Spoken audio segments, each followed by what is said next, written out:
So very exciting initiative. On the next slide, to talk a little bit about impact, and I'm sure many people here will have thoughts about this. The impact of our program is felt really broadly across the board in terms of everyone who's touched by it. So this is a quote from one of the outside students, one of the students who was part of the learning exchange in the very first year, talking about obviously how this changed her, her whole learning experience. This is the most powerful learning experience that she ever had. The level of sharing, the level of discourse in that prison classroom was so high that it changed her whole pedagogical experience. And of course, we also, for the students who come in from the outside, we have students change their entire career paths after participating in this program. They decide they are so committed to this issue that they want to not only, say, go to law school, but also get a social work degree so that they can work specifically in correctional education. We've had students go on to become White House interns, and then in the previous administration, and then go on to focus on corrections and education in that context. Our students, this is really about changing hearts and minds, not only about prisons, but about the people who are in them, and changing misconceptions. And that's very much what happens with our learning exchange students. As far as students, next slide, please. As far as our students on the inside, I could talk for hours about the transformation that happens when an individual becomes a university student in prison and engages with faculty in person and with students and their peers. Literally, I've seen transformations happen every year within 6 weeks of starting the program. Students walk differently, talk differently, conceive of themselves in the world differently. It impacts everything. And I love this note. It's one of many that makes me cry on a regular basis that I just get from students. But this is just a scribble from one of the students. He didn't write it to me. He wrote it as a scribble in his journal. Thank you, P2CP, Prison to College Pipeline. You have helped me become a better and smarter man, son, and father. And that just sort of says it all. That is everything that we do. We are not a quote-unquote rehabilitation program. We don't actively take on trying to make someone any of these things. We're about education, but that speaks to the critical role that education plays in doing all of that and more. That is not only about an academic exercise, that it changes people. And I think we can all engage about why that is and theorize about why that is. But I think one of the most important things is that the relationships that we build, we as faculty and the students build, is not about client-provider services. It's something unlike anything else that this person in prison has ever experienced. And therefore it has radical transformation. There's one more slide on impact on the students. This is another note that I received from another one of our students, Will. Here he's talking about how much the program and academic achievement in it meant to him, but I'll just read to you from the paragraph before. He says, I have always lived a wild, crazy life, as I'm sure many others have as well. I grew up poor with no father figure, which darkened my heart. I have a 25-page rap sheet consisting mostly of violence. I harbored so much pain inside it caused me to make rash decisions. I built a wall around my heart that no man or woman could penetrate. It's ironic how Prison to College Pipeline has broken down a wall in a matter of months that people their whole life who have known me could not do. So the impact of this goes obviously well beyond the classroom. And I think it's also important to recognize how we define success. I mentioned earlier recidivism rates, and to me, recidivism rate is setting the bar really low. Sure, we don't want people to go back to prison. Nobody does. But this is not about just people getting by when they come out of prison. It's about them attaining the level of satisfaction and success and stability and fulfillment that they should have been on a path to had not the system so dramatically intervened. And so we consider it a success if a student obviously goes on to attain the degree, sure, goes on to take classes, but we also consider a success any student who not only stays out of prison, but is able to build a new life and is changed forever by the experience of having been a university student, even if that person never attains a degree or goes on to complete classes. We call ourselves a family, and we take that very seriously. And we have events on campus annually for students, whether they're enrolled or not enrolled. And we are networks, we are resources for these students. We have students who, there's one particular student, Sean, who will probably never go on to complete the degrees, had health issues, but he comes from 3 hours out to come into every one of our events, to be part of our family. I've been a reference for him for many jobs. He's deeply connected to us, whatever he goes on to do academically or not. So it's really important for us to define success in that way. And actually, we're consistently redefining success based on what our students, what our family members consider success to be. Next slide is, well, my favorite picture of all. This is our first graduate. This is Devon Siddons, and his story, I'll share it with you because it's so incredible. Devon grew up in the crack era New York in Harlem. His whole family was engaged in the crack trade, so he was too at the age of 12. He came home, found his mother dead of an overdose when he was about 15. And at 17, he was sentenced to 18 years in prison. And he ended up serving 15 and a half of those years. In the last 2 years of his incarceration, he blessedly found us, and we found him, and he became part of our program, went on to win many awards on campus. He was awarded Best Student Writing of the Year, even though he never set foot on campus. Incredibly gifted scholar, role model to other students. One student, actually, when I had them write a journal entry about who's your hero, some people wrote about Madiba, some people wrote about Martin Luther King. One student wrote about Devon. So very, incredible human being. On the day of his release, there was a car picking him up, and he said, but I don't have anyone picking me up. I was taking the bus. And they said, no, your uncle sent us, come in the car, sit down. He gets in the car. Remember, he's been incarcerated for 15 and a half years since the age of 17. A mile down the road from the prison, the trunk pops open and his old enemy comes out of it with a gun and started shooting. And he was shot 3 times in the arm, shoulder, and back. He managed to run. He's an athlete, so that was a great blessing. He was in really good shape. He was airlifted to a medical center where his life was saved. And he spent the first 48 hours of coming home having to fight off reporters who were trying to create this into a gangster comes out of prison story and shoots up the place type of scenario. Within several days of that, we had to drive with him still, his arm in a sling with bullet casings in his back to testify against the arraignment because, of course, they caught the men quite quickly. And he had to then face them in the context of a court. And that was October. By January, he was a full-time university student again, and a year later went on to graduate with honors with his associate's degree in criminal justice, and is now graduating in May with his bachelor's in criminal justice and will be valedictorian of the university. So, yeah, rather superhuman. He actually and I didn't even mention in many ways, the most important part is that of course he's now working with me on all of our work with Prison to College Pipeline, not just in the US, but internationally. He came to South Africa with me.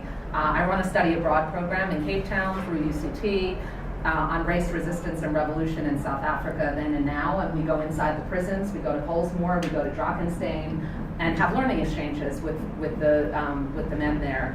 And Devon came with me and went into Pollsmoor and to Drakenstein and passed his diploma around the room, and the men held it as if it were a plate of gold. It was magnificent. And in fact, we both went home. Several months later, we had letters coming in from Pollsmoor asking, how can I be enrolled in the Prison to College Pipeline? In fact, one of them was a UNISA student and wanted to be involved. So, and actually, so Devon he's been in the UK with me where there's a version of the program. He can speak to this program far better than I can, having lived it. And so, in fact, I'm doing less thankfully I get to do less work. He does the work for me now, for us now, because he is in many ways the face of our program, as are our other students. I was, again, doing the study abroad program this past January, and I had another student come out. Every year, at least one slot is guaranteed and fully funded for a prison to college pipeline student. And so every year they come out and meet their incarcerated peers and bring that wisdom and inspiration. I can leave this, in fact, I can pass this around. I'm not going to read it because it'll take up time, but this is a beautiful letter that Devon wrote to his fellow students on the inside back in New York, but it's quite beautiful if you want to take a look at it. Also up here, by the way, are, some of you have these, this is our kind of 2-pager fact sheet about the program, which you're welcome to take. So, next slide is, I think, about the impact on faculty members who go into the prison and teach. Again, this is a quote from the first year of our program. Faculty members make quite a sacrifice to do this, not because of the teaching, but because of the trip. It's almost, it's a full day. They leave at 10 a.m., they're back at 6 p.m. It's a long drive, and so it's quite an intense process. But every year they beg me to assign them courses again, because the students are that wonderful, the learning experience is that wonderful. Our faculty talk about their entire sort of pedagogical career being reinvigorated by the experience of teaching inside this prison, and I speak to that myself, doing it every single year. It is a really transformative experience that takes learning to new heights, and so therefore impacts faculty. I often think about the program as bringing, yes, we bring university to prison, but we also bring prison to university. We see everyone as part of our program as being an ambassador for it and present on campus and speaking about it and celebrating it, and again, inside out, outside in, breaking down this barrier between outside and inside and campus and prison, and the critical roles that universities have to play in corrections. So the next slide gives you a sense of just some numbers. I'm not a number person. We do have the data, so here's some of it, the success of our program in terms of some numbers and recidivism rates. Again, as I've been emphasizing, success is much bigger than numbers for me, and which is why my English professor roots come back to haunt me. I'm much more about narratives. But the Prisoner Reentry Institute, where the program is housed on campus, has done quite a bit of research about the success of our program and what it looks like. And in fact, if you go on the website, Prisoner Reentry Institute at John Jay, you can download some of the materials and the studies that they've produced around this. My favorite one, solely because of its title, is The Gifts They Bring. And it is about the impact of formerly incarcerated students on campuses. And as the title implies, it's about shifting the paradigm, so you're not thinking of this population as a liability, but as a gift. As someone who is coming to campus, especially on my campus, which is a school of criminal justice, a population that has gifts to bring, knowledge to bring, insight that no one else necessarily has, and how very powerful that is. I think about another one of my students who came to the UK with me last year, and Devon, who graduated with his degree in philosophy, and Melvin is now going to go to law school, and he did 5 years in prison. He may be denied. I know there are a lot of issues, and actually we should address talking about some of the barriers in terms of policy when we, as we converse, but we do take on many of those barriers to education and to careers, and support efforts to what we call ban the box, which is the box that you have to check on college applications, on job applications around, that allow employers and allow admissions offices broadly to boldly discriminate against this group of people in ways that there are barriers in place to prevent them from doing when it comes to gender and race and other factors.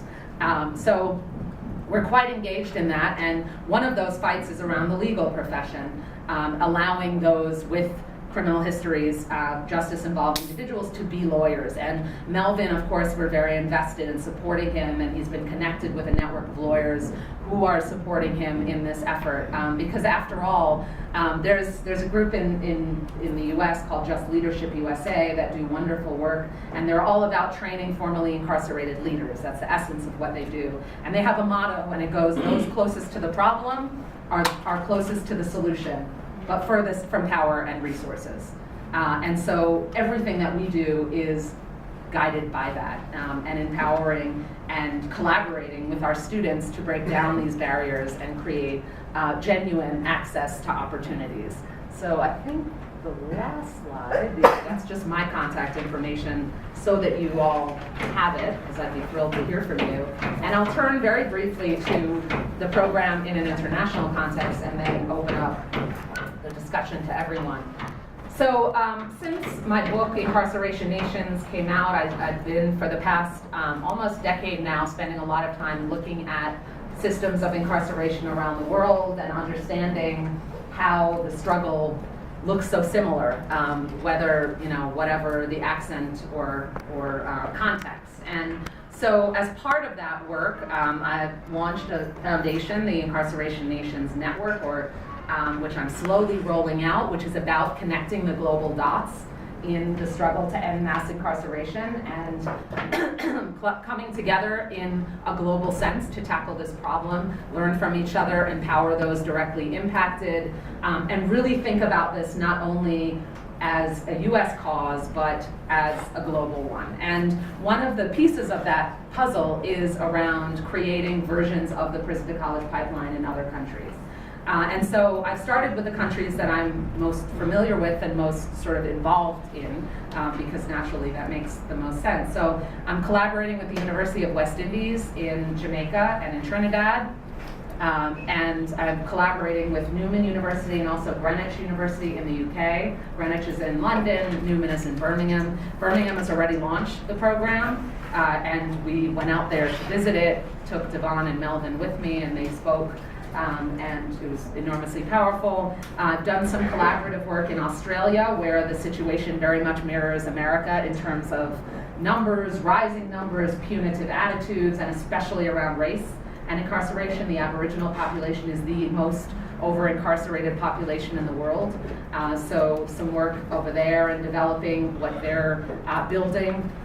And then the work that I'm engaged in now, and probably is nearest and dearest to my heart and mind, is the work here in South Africa. And so since first coming out here, I first came out here, I often joke that lots of people come to South Africa or come to Cape Town to go to Camps Bay. I came to go to Pollsmoor, and it changed my life, and in part, not because I was shocked by what I saw there, not at all. In fact, it changed my life because it was a mirror image of what I see in the US in terms of in so many respects, and the narratives that I heard. And I wrote in my book that in many ways what I heard in talking to people incarcerated at Pollsmoor was my own students' lives and who are thus my family's lives, but on some over-exaggerated, grotesquely exaggerated scale in terms of the violence, the trauma, the drugs, and so it stayed with me, and I've kept coming back ever since. The first place I launched the book was at Pollsmoor. I've come to know the staff there and various NGOs that are doing work there, trying to make a dent in a place that is absolutely one of the greatest human rights atrocities on this earth and should be shut down. So in that context, I came to be connected not only with the community, the individuals in the community doing the work, the formerly incarcerated community trying to do the work, but also the universities that I work with in both Joburg and in Cape Town. And so Stellenbosch University, there's a faculty member there in the Faculty of Law, Professor Mary Nell, who is quite keen on this work, has done a little bit of it in the context of the UK. And we, as of earlier this week, got the official blessing from Stellenbosch to be the first launcher of the Prison to College Pipeline South Africa. And the program is still in development, and here comes my plug for Johannesburg. I spoke at WITS yesterday, where I also collaborate with them quite a bit. But it would be tremendous to see this happen both in Cape Town and in Joburg at varying institutions. Now, this brings us, of course, to UNISA, which is already hugely present in the prisons. It was a revelation to me to learn that as of about 3 years ago, there are now UNISA hubs throughout the country. And so I visited one of them and met with the students in Bromflag prison, and was, again, just overwhelmingly inspired by their commitment, by their brilliance. I mean, one student raised his hand and asked if I could help him find a professor who would work with him on his Mandarin. I mean, incredible levels of commitment to scholarship and learning. And I went in there with my community. Now, I should emphasize that this is not my program that I'm building. I'm a facilitator in terms of collaborating with institutions, and it's their program that I am just advising on and sort of connecting the dots with. And these students were thrilled at the prospect of this program, of having faculty members go in. And so the vision moving forward, and this is a sort of fitting place to stop, is to take those students in this UNISA hub and supplement what they're already doing with the presence of the two things that they don't get while they're incarcerated as university students. One is the in-person presence of students and faculty. So sending Stellenbosch faculty and students in to work with them and offer classes, and perhaps even offer an additional course that's accredited. The administration at Stellenbosch was thrilled with this initiative and wants to support it in every way possible, including potentially financially. So very much, excited about that commitment. And then the other component, which is the reentry component and the reintegration component. So we've already had a massive roundtable with the various organizations that do reentry work and do work inside prisons. We had it at the American Corner at the library, and everyone sort of came together to think about how we build this, how community, because this is very much about network building. It's about collaboration between institutions. It must cut across institutions. It must cut across this divide between university and prisons and community work, and really be a holistic approach in this sense. And so the hope is to launch as soon as the summer, the American summer, your winter, July, and hopefully have that launch happen on Mandela Day, a fitting day, as a UNISA student himself, as everybody knows, and then launch it at the end of July that quickly. And that's the level of commitment that I've seen in this whole process. So I will pause there, or stop there, and be very happy to hear from you on your thoughts, questions, and any of this. I think before we can take it to the floor, can we give?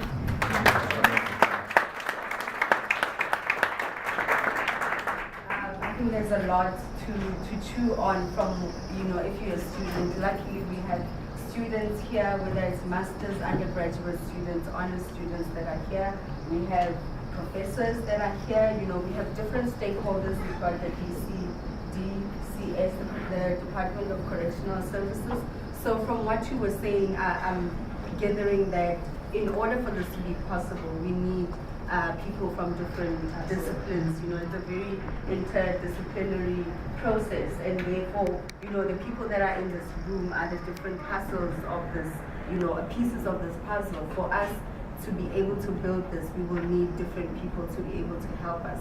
And from that, we had, I'm glad that you spoke about the UNISA hubs that we have, because last year we had a memorandum of understanding that was signed between the Department of Correctional Services and UNISA. And one of the things that Professor Makanya spoke about and highlighted that, it would be wonderful to have is to have programs or to have courses that are accredited by UNISA, to be developed. And I think these are the people that have the skills and the capacity to be able to build on that. And with that being said, I will open to the floor. If you have any questions to Professor Dreisinger, or specifically about the program, how they run the program, what it is, whatever it is that you want to find out, this is the opportunity to have that. Thank you.